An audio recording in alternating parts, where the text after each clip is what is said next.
É uma grande prova de fogo para o povo brasileiro não queimar fogueira na sua cidade.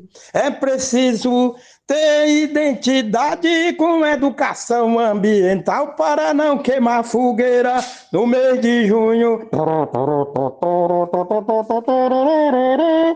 É preciso baixar o fogo da caldeira do aquecimento global, não queimando fogueira nas nossas cidades, nem em junho e nem época nenhuma do ano, para que a gente tenha a prova de educação ambiental.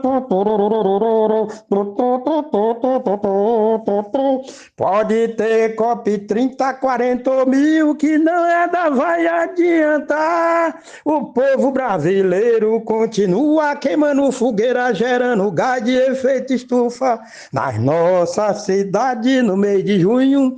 Essa cultura é uma cultura de analfabetismo ecológico. É preciso respeitar o artigo 225 da nossa Constituição.